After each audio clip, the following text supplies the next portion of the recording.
우리나라의 세종대왕이 지으신 한글에는 조사라고 하는 특수한 용법이 있습니다. 나는, 내가, 우리는, 뭐뭐로 이렇게 조사가 있어가지고 문장의 뜻을 다양하게 표현을 하죠. 그런데 성경을 기록한 히브리어나 헬라어에는 이런 조사란 단어가 따로 없습니다. 그러므로 성경을 번역할 때 번역하는 사람들이 그 문장에다가 어느 조사를 사용했느냐에 따라서 그 문장을 읽는 사람들의 입장에서는 완전히 다른 뜻으로 해석하여 왜곡할 수가 있죠. 그러므로 이 문장에 그 히브리어나 헬라어 자체에 조사가 없었기 때문에 이 문장에다가 어떤 조사를 사용해야지만 되는지 이건 너무나 어려운 일이고 잘못하면 번역해놓고 반역자로 몰릴 수밖에 없죠. 우리 한글 성경은 또한 2장 10절 선악을 알게 하는 나무의 열매는 먹지 마라. 알게 하는 이 히브리어 하다트라는 말을 번역한 건데 하다트 이거는 명사입니다.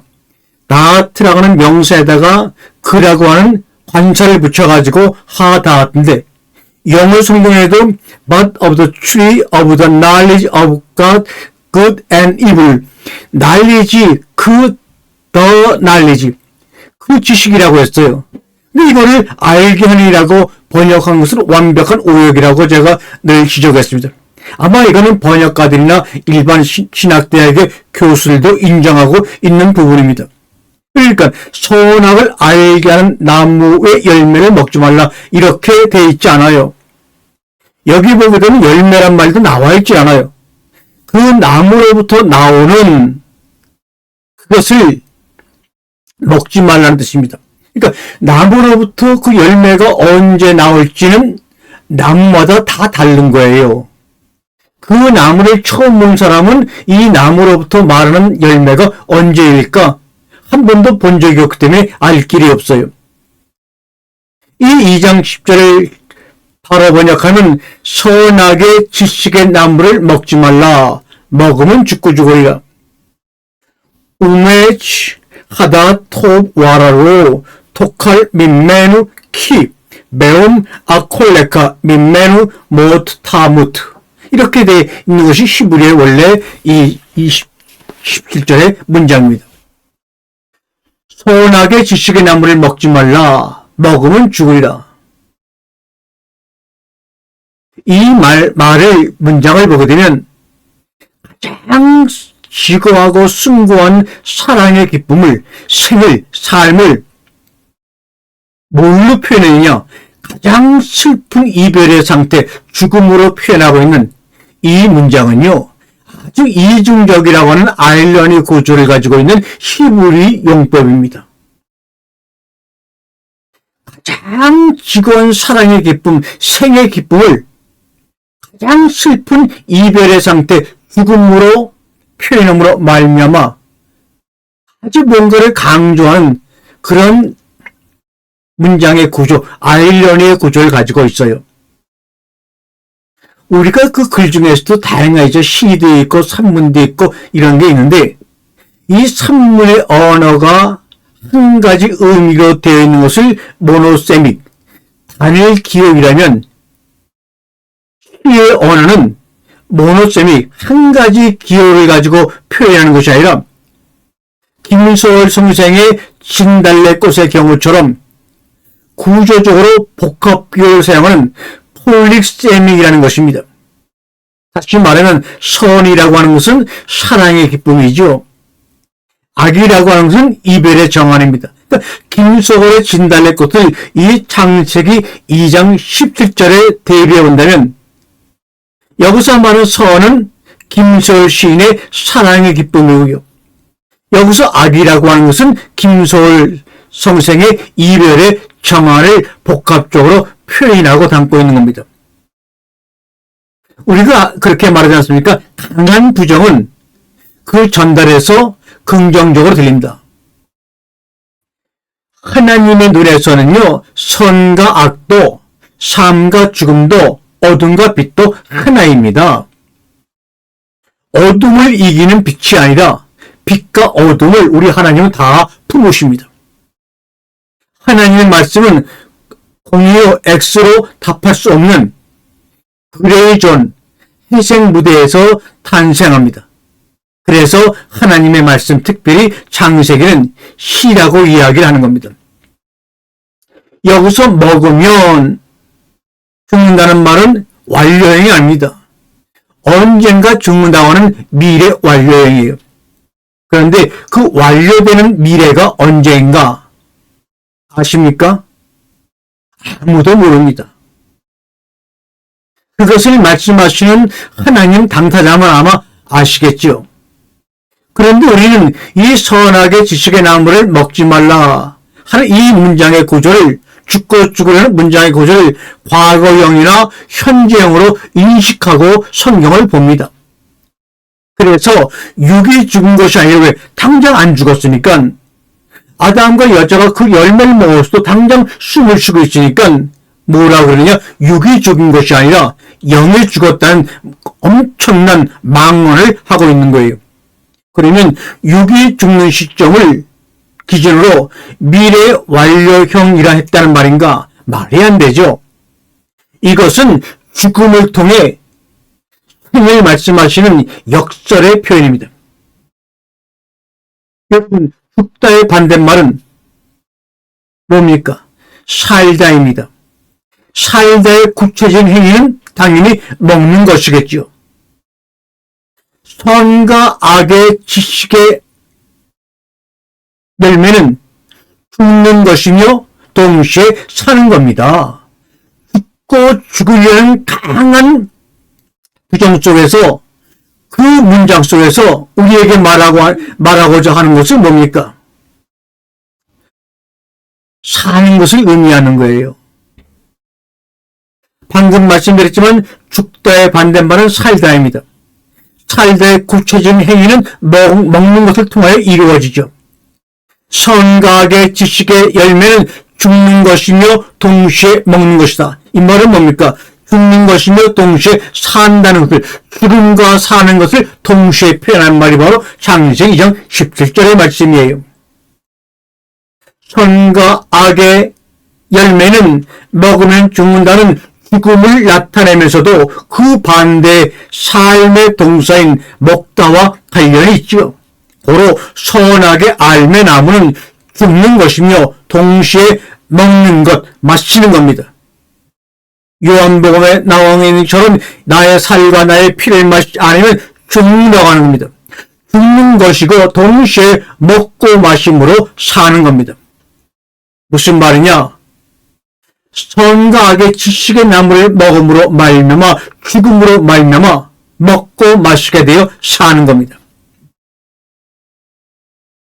미완료, 바로 선과 악의 지식의 나무를 먹고 죽음으로 말미암아 먹고 마시게 되어 살아가는 영생의 삶을 살아가는 그 시점이 바로 완료가 되는 시점이죠.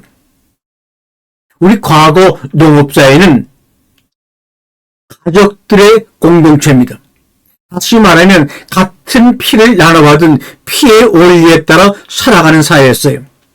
그러다가 산업사회가 다가오면서 가족 피의 원리, 혈연의 원리로 움직이는 것이 아니라 화폐의 시장 원리, 또 정보 21세기 정보 지식의 사회 원리는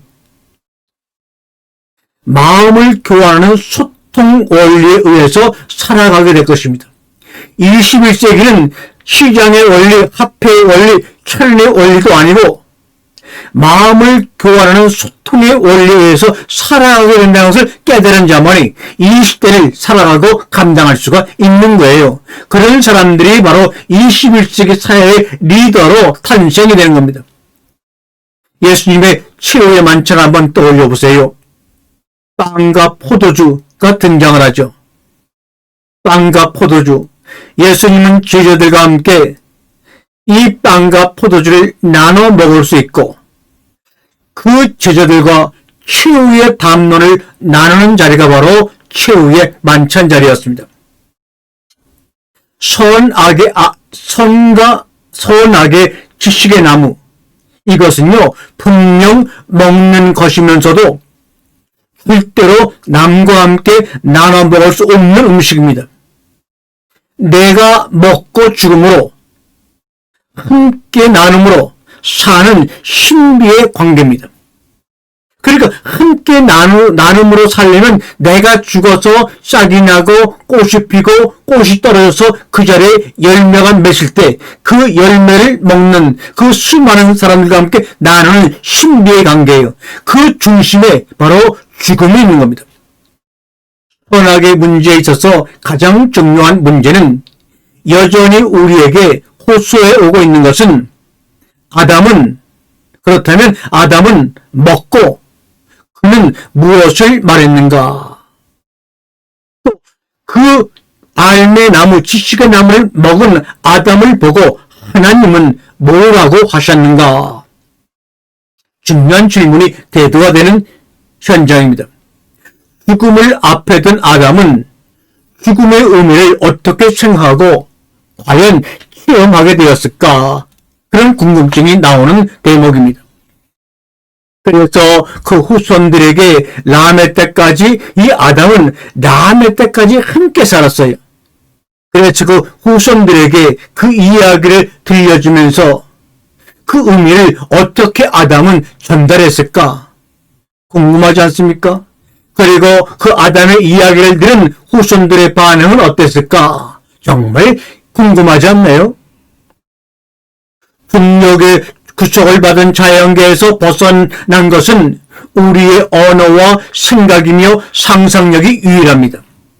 또한 땅속에 묻힌 씨앗도 중력을 이기고 땅을 뚫고 나와 위로 하늘 위로 뻗어가는 그 신기한 현상 날마다 보지 않습니까?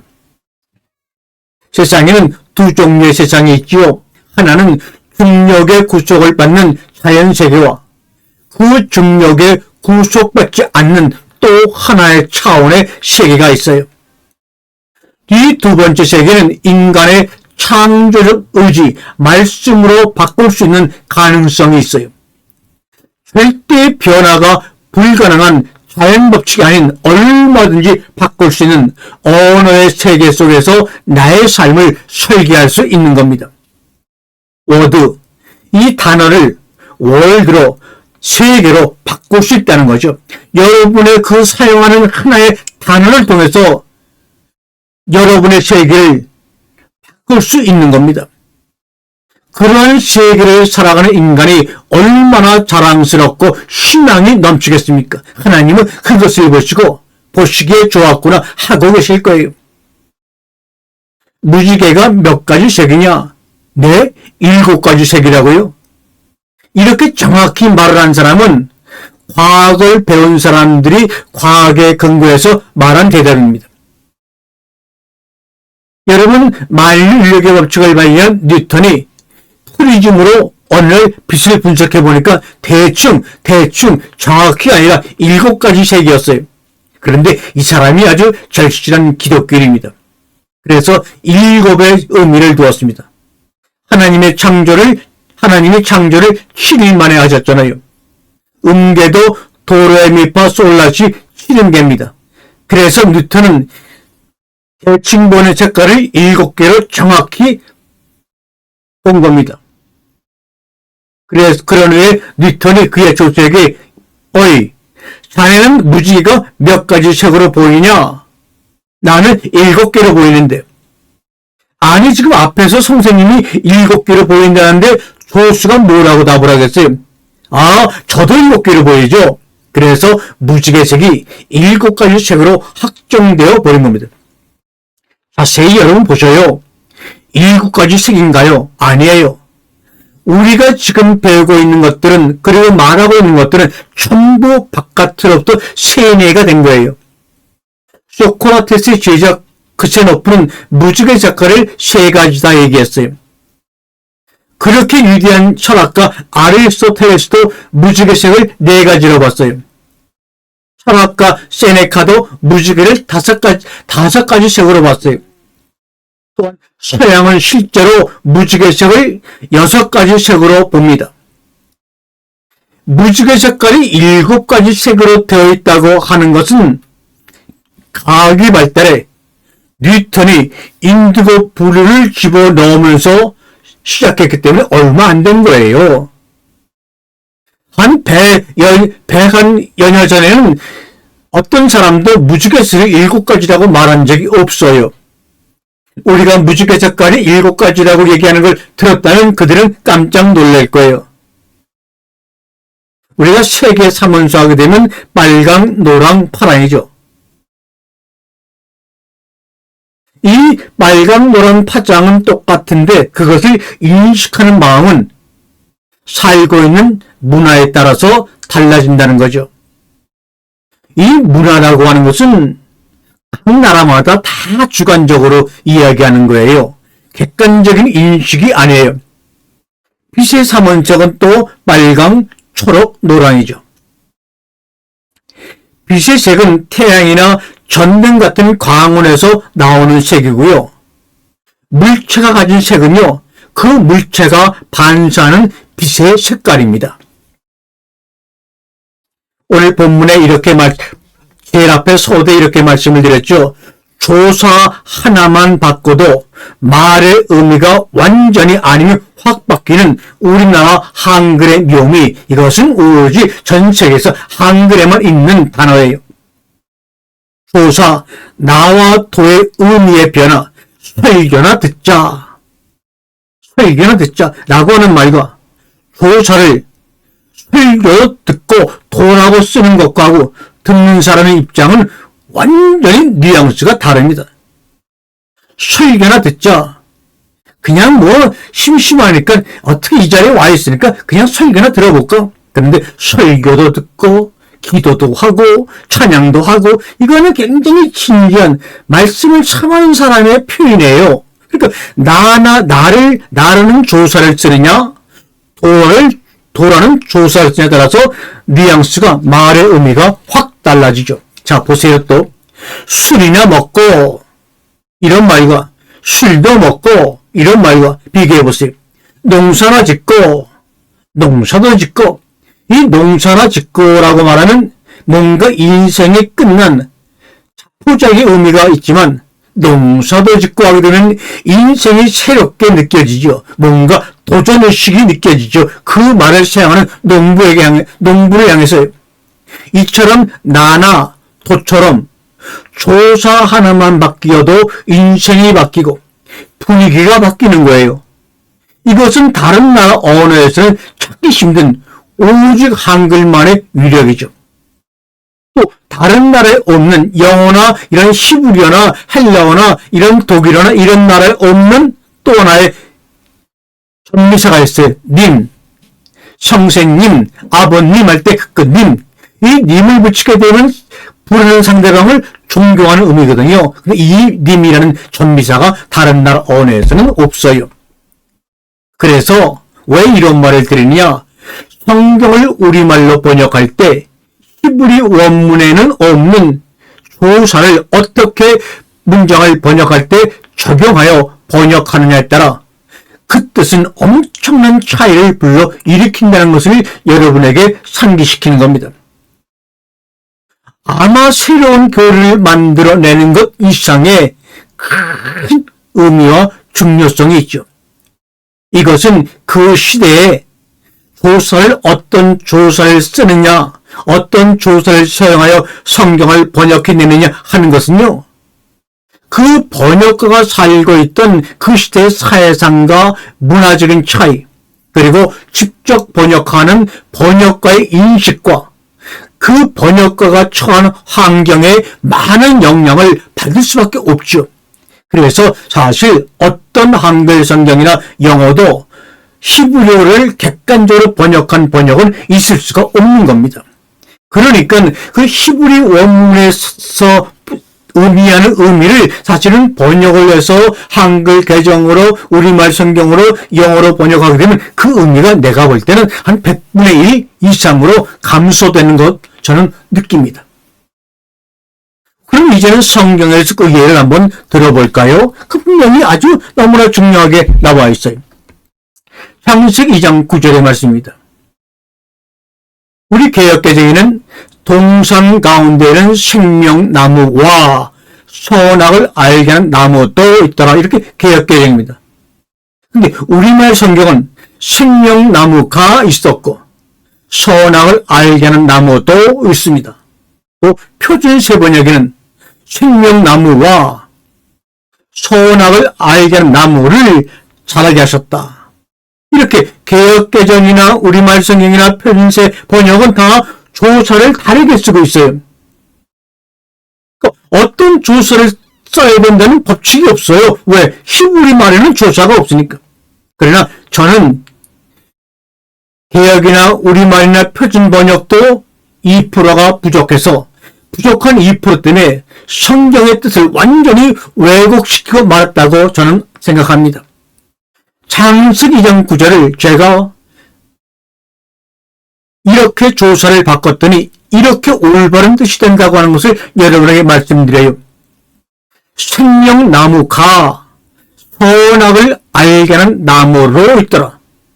이 생명나무가 선악을 알게 하는 나무로 이렇게 조사를 가와 로라는 조사를 썼더니 분명히 드러나는 것이 생명나무와 선악의 나무는 이름만 달리 부르는 하나의 나무라는 것을 분명히 알지만 개역개정이나 우리말 성경이나 표준 세번역을 보게 되면 분명히 이 생명나무와 선악의 나무가 이름만 다를 뿐만 아니라 별개의 나무라는 것을 우리는 또 문연중에 알게 되죠. 그러나 생명나무가 선악을 알게 하는 나무로 있더라. 하나의 나무를 지칭하는 것이 히브리 용법에 맞는 말입니다. 선악을 알게 하는 나무로만 또 창세기 2장 17절에 이 히브리어의 미니라는 그 히브리어 단어를 사실은 다른 나라 언어로 번역하기에는 정말 그 단어의 뜻이 미묘해서 이것을 우리나라 말로 영어로 번역할 만한 대체될 만한 단어가 별로 없어요. 그러다 보니까 선악을 알게 하는 이건 잘못된 번역이니까 이렇게 말하면 안 되는데 여러분이 그렇게 알고 있으니까 그냥 선악의 지식의 나무를 그냥 원래 성경 나와 있는 대로 제가 읽겠습니다.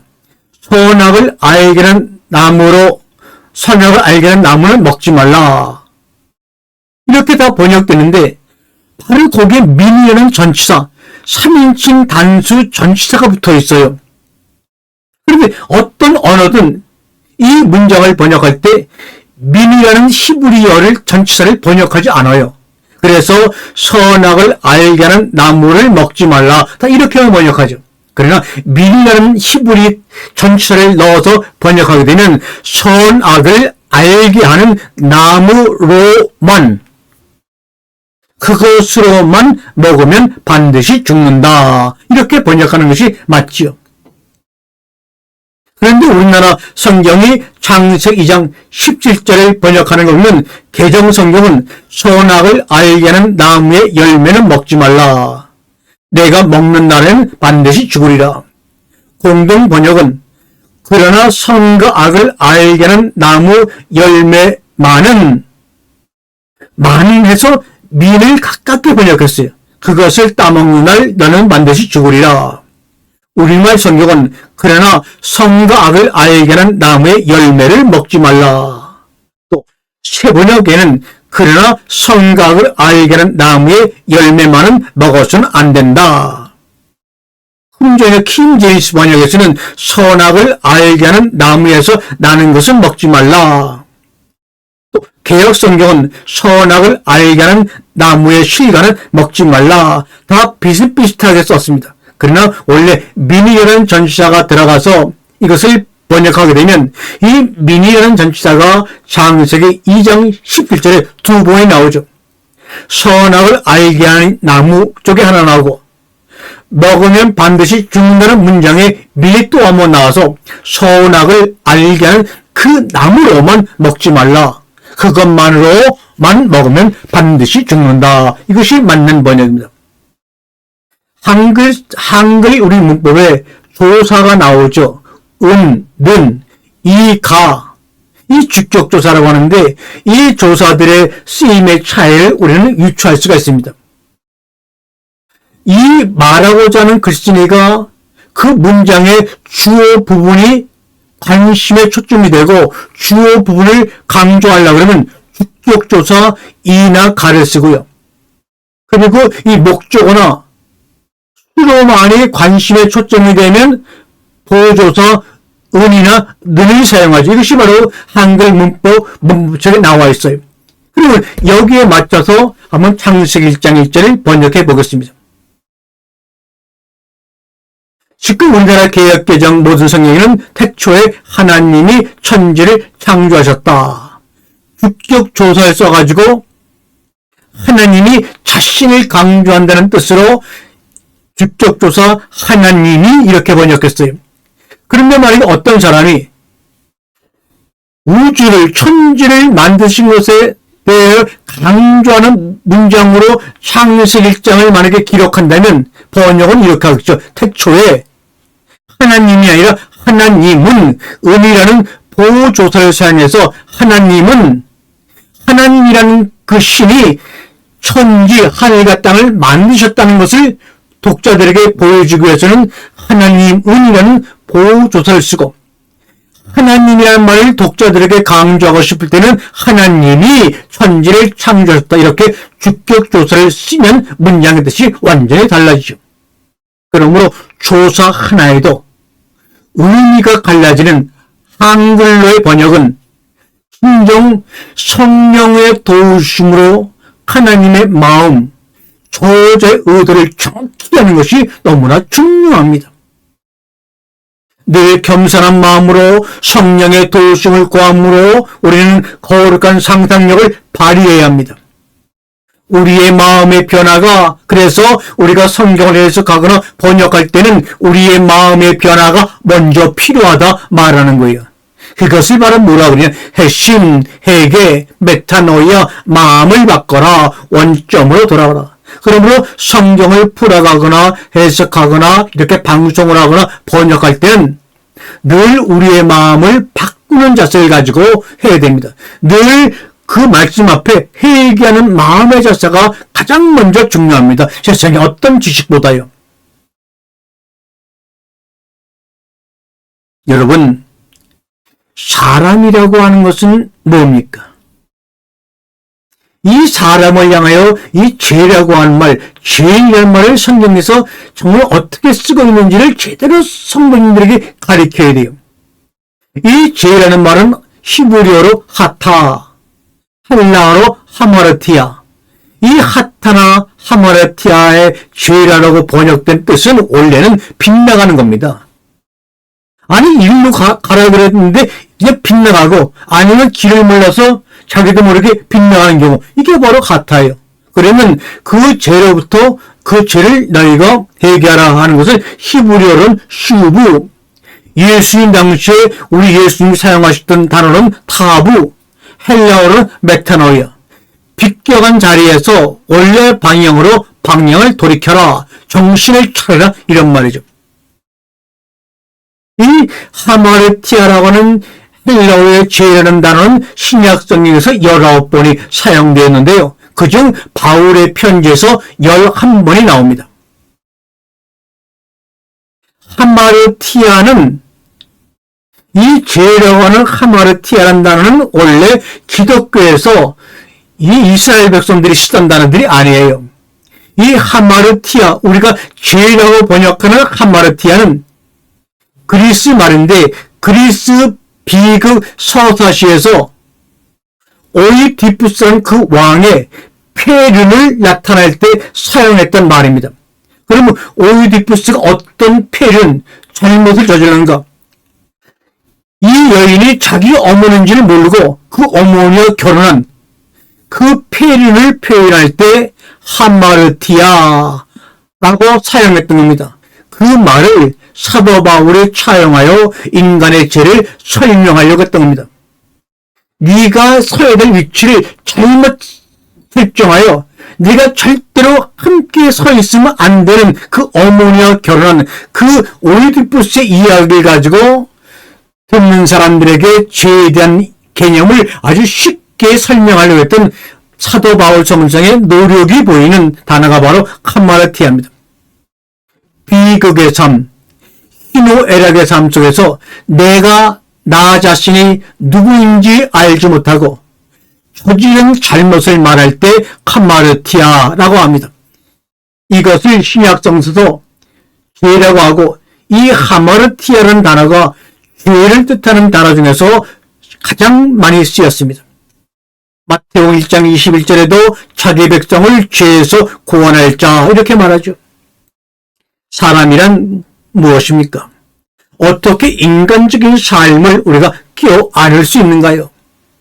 우리가 인간이라는 사실과 어떻게 싸울 것인가? 하나님이 자기 형상, 곧 하나님의 형상대로 창조하시면서 하나님의 마음속에는 저 사람이 과연 나를 닮은 신적 존재가 될 수 있을까? 고민하지 않으셨을까요?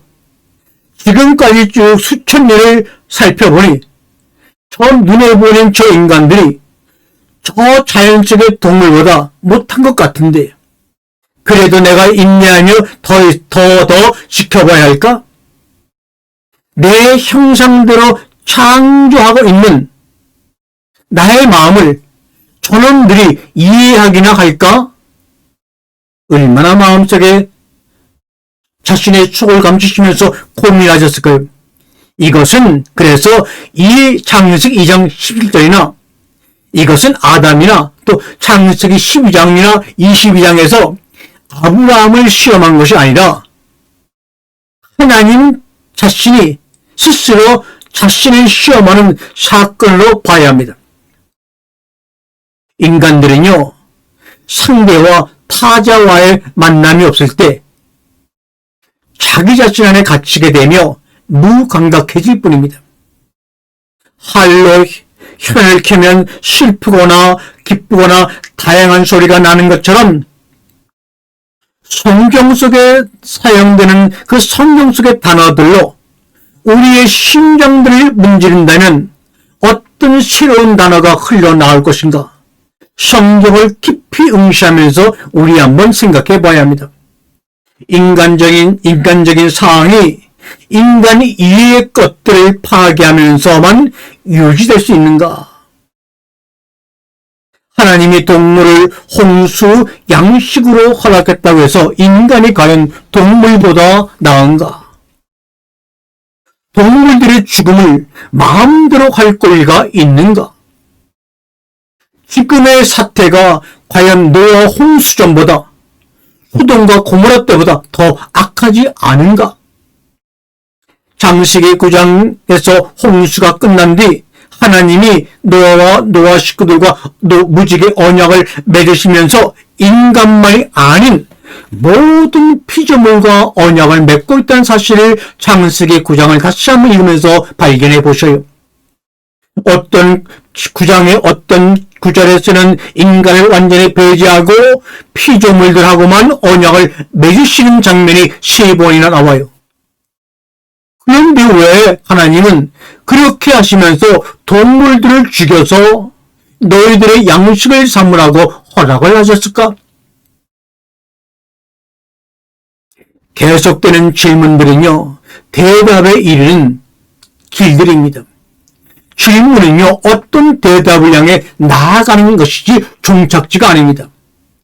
그 대답은 사태의 실상에 대한 진실 속에 존재하는 것이 아닙니다. 생각, 사이의 어떤 변화 속에 존립할 것입니다. 만일 우리의 삶이 우리의 시간을 직선으로 뻗어 있는 것이 아니라면 어떻게 될까요? 우리가 생각하는 시간, 우리가 생각하는 삶이 직선으로 뻗어나가는 것이 아니라면 그동안 우리 인류 조상들이 했던 모든 것들은 어떻게 감당하고 어떤 모습으로 드러날까요? 우리의 시간과 우리의 삶이 직선으로 뻗어나가는 것이 아니라면, 다시 말하면 지구가 평평하지 아니하고 둥글다면 아담과 예수님, 나와 예수님의 만남의 저점은 어디일까? 여기와 저기와의 만남을 바로 너희들 안 인터라고 주님이 말씀하시는 거예요. 방금 말씀드린 시간에 관한 고민에서 우리가 생각해 보면 구원의 문제는, 천국의 문제는 과연 시공간 안의 문제일까? 시간이 단순히 과거에서 현재를 거쳐 미래를 향하는 끊임없는 직선의 움직임이라면 그 끝은 어디일까? 마침이 없는 구원이 있을까?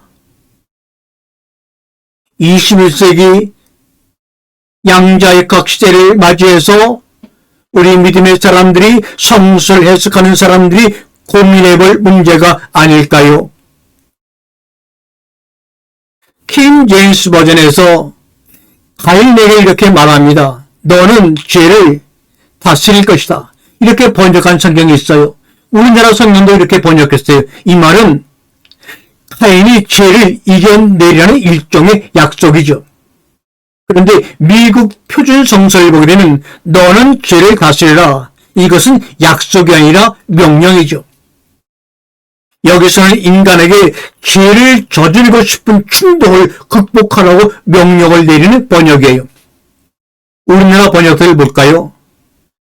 우리말 성경과 표준세 번역은 너는 죄를 다스려야 한다. 공동 번역은 너는 그 죄의 굴레를 씌워야 한다. 킹 제임스 번역은 너는 그를 다스릴 것이다. 우리가 늘 쓰는 개역 개정은 너는 죄를 다스릴지니라. 개역 한글은 너는 죄를 다스릴지니라. 여기서 다스리다는 동사가 키포인트죠. 다스려라. 이 말은 히브리어로 팀셀이라는 말입니다. 히브리어는 노메이스트. 너는 할 수도 있을 것이다. 이 팀셀이라는 말은 우리에게, 가인에게 선택의 기회를 주는 단어입니다. 너는 할 수도 있을 것이다. 할 수 있을 것, 죄를 다스릴 수 있을 것이라는 예정도 아니고, 약속도 아니고, 명령도 아니고, 너는 그 동상을 죽인 가인을 앞에 놓고 하나님은 너는 할 수 있을 것이다. 선택의 기회를 주고 인간의 가능성을 허락하는 시간입니다. 어쩌면 이것은 세상에서 가장 중요한 단어일지 몰라요. 왜냐하면 그 죄를 지은 동생을 죽인 살인자에게 선택의 길이 열려 있다는 말이기 때문에 그렇습니다. 너는 죄를 다스릴 수도 있을 것이다. 이것이 히브리어 팀셀이라는 말의 노메이스트 정확한 번역입니다. 요컨대 책임을 인간에게 돌리고 있는 거예요. 너는 할 수 있을 것이다. 다스릴 수도 있을 것이다. 곧 너는 못할 수도 있을 것이다. 다스리지 못할 수도 있을 것이다. 그래서 너는 다스려라 하는 명령조로 이 문장을 느끼기도 하고 그 말에 복종하는 사람이 아마 전 세계 기독교인 중에 수천만 명 될 거예요. 그리고 너는 다스릴 것이다 라는 글 속에서 신의 예정서를 느끼고 따라가는 또 수백만 명의 사람들이 있을 것이에요. 번역의 형태에 따라 나는 이 번역이 나에게 맞아 내 이익에 부합해 이래가지고 각각 흩어져서 갈라져가지고 담을 싸서 믿고 추종하는 사람들이 많습니다. 성경을 번역한 기존의 번역들은 인간이 어떤 행동을 한다고 해도 미래를 좌지우지할 수 없다는 뜻이죠. 하지만 팀셀, 노메이스트, 너는 다스릴 수 있을 것이다 하는 말은 다릅니다. 이 말을 처음으로 한 사람은 신학자도 아니고 교우들도 아니고 말이죠. 여러분이 1900년대 초에 출간한 에덴의 동쪽이라는 소설에 나오는 그 내용 중에서 팀셀을 너는 다스릴 것이라는 말이 맞다고 하는 아담 집안의 종으로 있는 리라는 집사가 이야기하는 내용 중에 처음으로 나온 겁니다. 죄송합니다. 그러니까 어떤 신학자도 이 가인에게 말씀하는 너는 죄를 다스릴 것이다. 다스려야 한다. 이렇게 번역된 것을 이 에덴의 동쪽이라는 소설에서 팀셀의 단어의 원래 뜻이 기가 막히게 우리에게 이해시키는 사람은 바로 그 소설에 나오는 아담 가정의 종이었습니다. 그러니까 하나님의 뜻은 모르는 거예요. 인간을 위대하게 만들고 인간을 하나님의 형상과 동등한 자리에 올려놓습니다. 인간은 자신의 약한 행동이나 추잡한 행위, 형제를 살인한 잔인한 일에 있어서 중대한 선택권을 지니고 있기 때문이죠. 인간은 자신의 길을 선택해 어떤 난간에도 굴하지 않고 끝까지 그 길을 걸어가 목표를 성취할 수 있습니다. 그 빛나는 도구, 너는 다스릴 수 있을 것이다. 팀셀 노메스트, 즉 인간의 정신에 대해 새롭게 애정을 느끼는 번역입니다. 인간의 정신이야말로 하나님의 형상을 닮아가는 인간의 정신이야말로 이 하나님이 지으신 광활한 우주에서 사랑스럽고 독특한 것이죠. 그것은 항상 신앙적으로 공격을 받지만 결코 파괴되지는 않습니다. 왜냐하면 너는 그럴 수도 있는 것이다 해서처럼 인간에게는 선택권이 주어져 있기 때문이죠. 너는 죄를 다스릴 수도 있을 것이다. 바로 그겁니다. 불기둥처럼 어둠을 뚫고 겁에 질린 인간을 인도하는 멋진 말, 팀셀 노메스트, 너는 할 수 있을 것이다. 너는 할 수 있을 것이다. 자기의 아우 아벨을 죽인 가인을 앞에 놓고 두려움에 떠는 그 가인을 향해서 하나님이 말씀하십니다. 너는 할 수 있을 것이야. 너는 할 수 있을 것이야. 얼마나 광대한 선애며 얼마나 멋진 하나님입니까?